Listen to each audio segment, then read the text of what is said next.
Good day, sir. I'm Renz Mark de la Cruz, together with Raymond Sikat.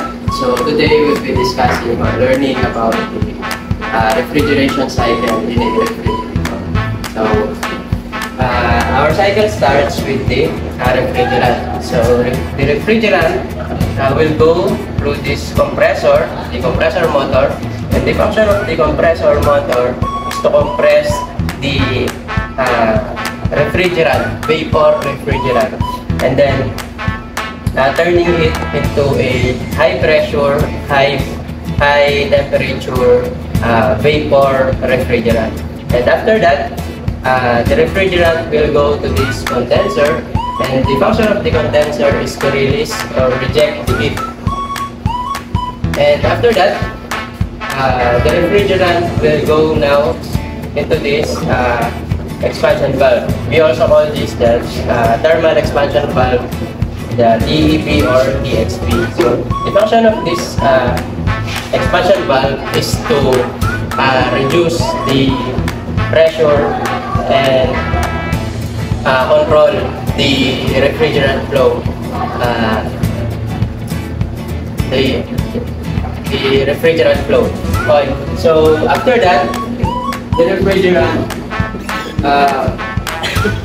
will go to the evaporator coil. So the function of the evaporator is to absorb the heat inside our refrigerator, and that cycle will repeat again and again until it reaches the desired or the set temperature on our thermostat.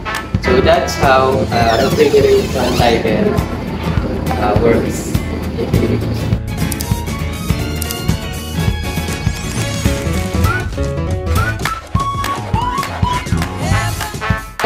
Good afternoon everyone, I am Raymond Sikat, and today we will be discussing the refrigeration system here in air-conditioned unit. But before that, let's proceed to the four major components of the refrigeration system. We have the compressor here, and after that is the condenser, and the third one is the expansion valve, and the last one is here the evaporator.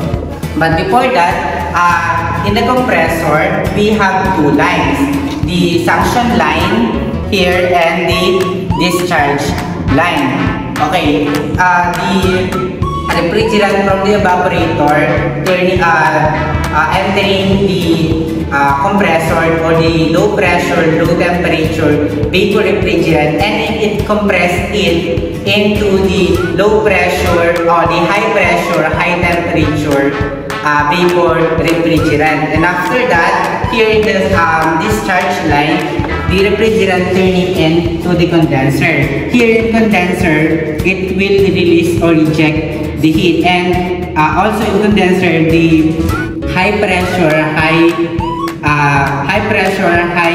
temperature liquid refrigerant turning into the high pressure, low temperature liquid refrigerant.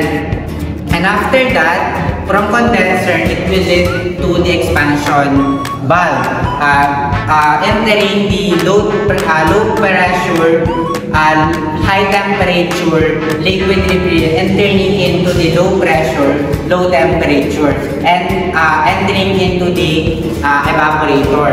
In evaporator, it absorbs the heat from the environment or in the room, and this is the cooling magic happens, and that's how the four major components of refrigeration system works.